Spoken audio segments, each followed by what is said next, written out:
আপনারা সকলেই জানেন যে সুপ্রিম কোর্টে সম্প্রতি একটি রায়ের মধ্য দিয়ে বলা হয়েছে যে সমস্ত শিক্ষক শিক্ষিকাদের টেট বাধ্যতামূলক এবং টেট দিতে হবে। বলা হয়েছে যাদের চাকরি 5 বছর বাকি তারা বাদ দিয়ে সবার জন্য টেট বাধ্যতামূলক এবং 2 বছরের মধ্যে তা সম্পন্ন করতে হবে, কথা বলা হয়েছে। এই বিষয়টা নিয়ে বিভিন্ন ধরনের প্রতিক্রিয়া আমরা লক্ষ্য করেছি বিভিন্ন মহল থেকে।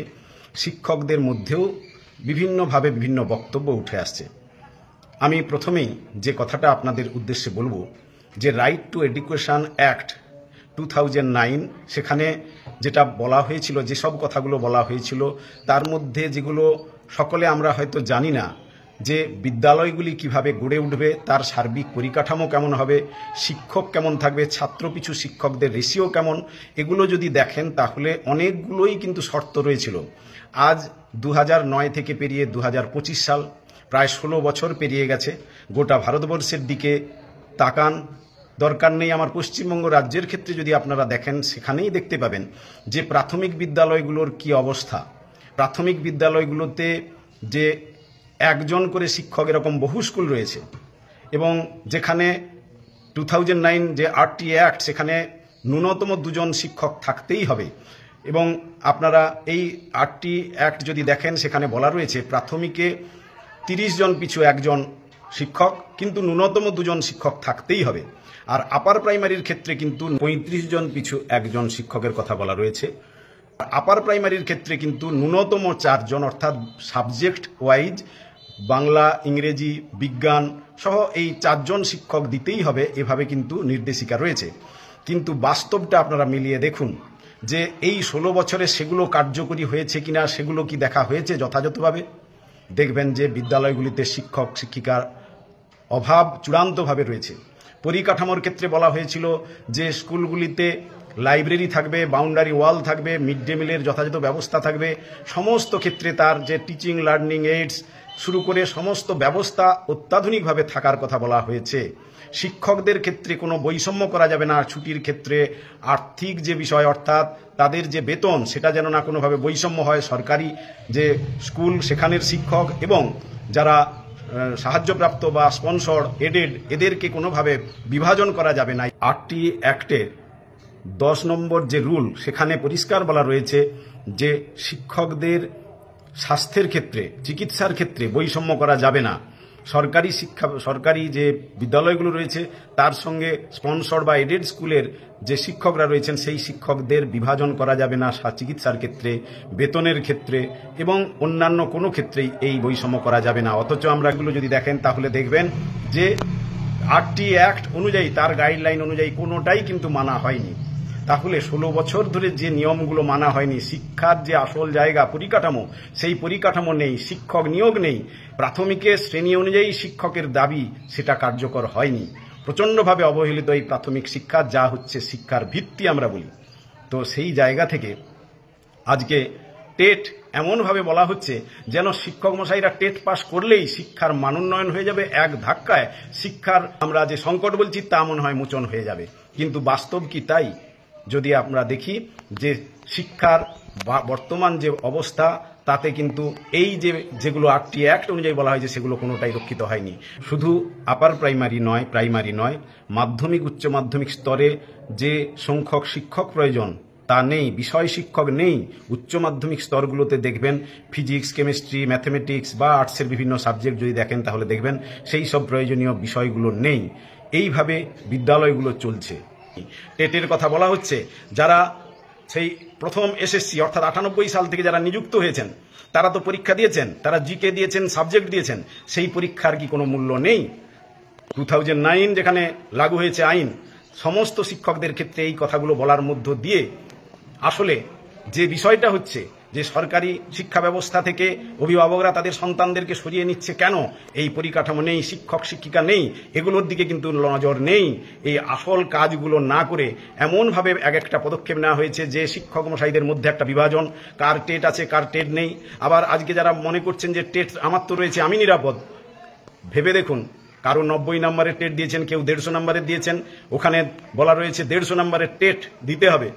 এই যে বিভিন্ন রকমের বিভাজন, প্রত্যেকে ভাবছে আমি আমার জায়গা থেকে হয়তো কেউ ভাবছেন যে সেভ, কিন্তু বাস্তবে যেভাবে চলছে সরকার, যেভাবে চলছে, এই যে শিক্ষা ব্যবস্থাকে নিয়ে যেভাবে গিনিপিগ করা হচ্ছে এবং আতঙ্ক সৃষ্টি করা হচ্ছে, এর মধ্য দিয়ে কিন্তু শিক্ষা ব্যবস্থা কি বাস্তবে টিকে থাকবে? যেটুকু আছে সেটা কি থাকবে?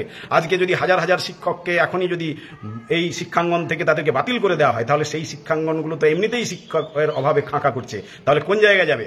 আসলে বেসরকারিকরণ করার তাদের তো উদ্দেশ্য রয়েছে।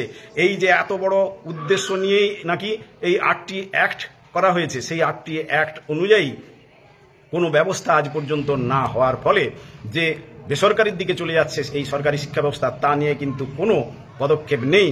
তাহলে শুধু টেট নিয়েই যারা বলছে যে টেট দিলেই মনে হয় শিক্ষা ব্যবস্থার উন্নতি হয়ে যাবে, তা কি সত্য?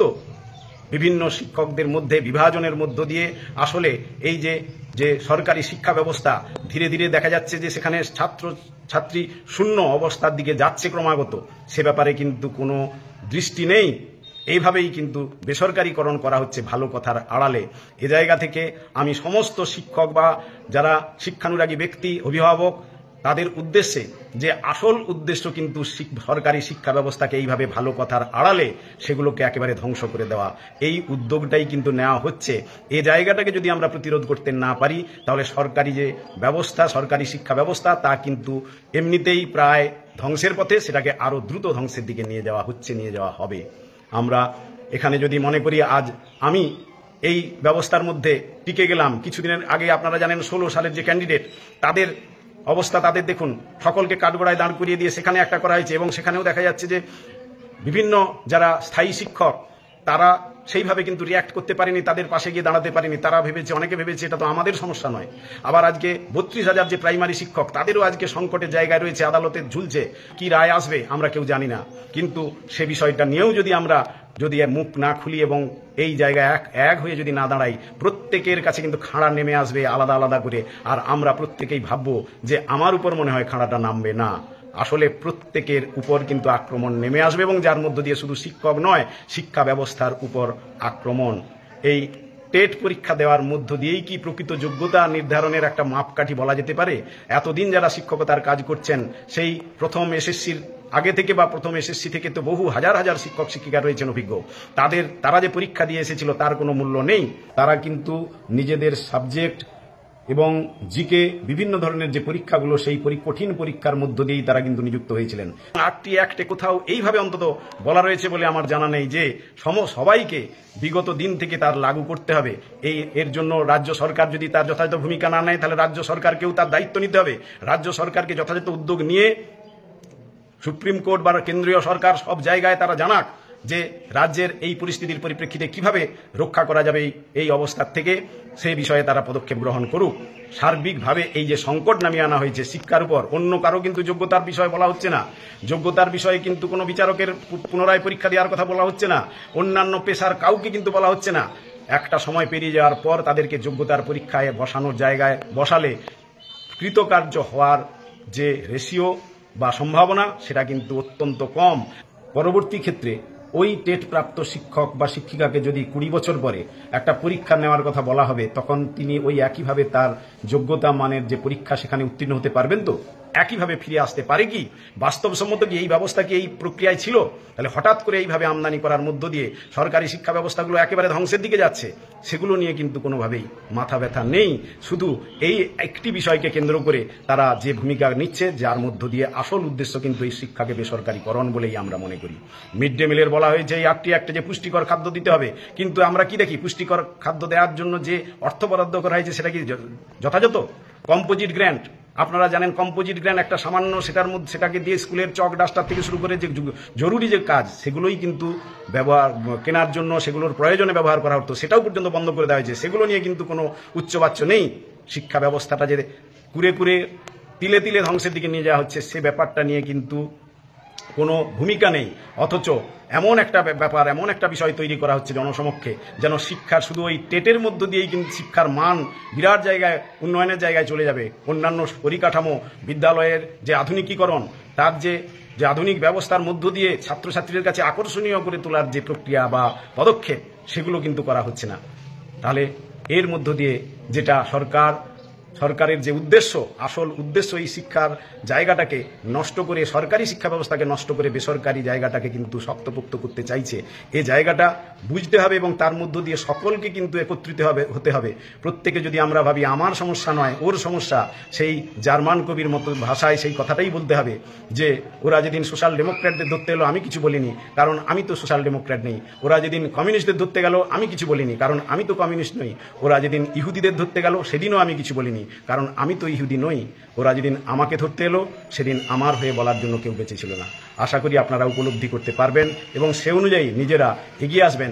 এই শিক্ষা ব্যবস্থা বা সামগ্রিক যে সংকট তাকে রক্ষা করার জন্য ঐক্যবদ্ধভাবে যদি না মোকাবিলা করতে পারি, তাহলে কিন্তু সরকার তার উদ্দেশ্য হাসিল করবে। এই বড় বড় কথার আড়ালে কিন্তু আসল যে জায়গাটা সেটাকে ধ্বংস করবে। এই জায়গা কি আমরা হতে দিতে পারি? ভাববেন সকলে। নমস্কার, আমি কিঙ্কর অধিকারী, সাধারণ সম্পাদক, শিক্ষানুরাগী ঐক্যমঞ্চ।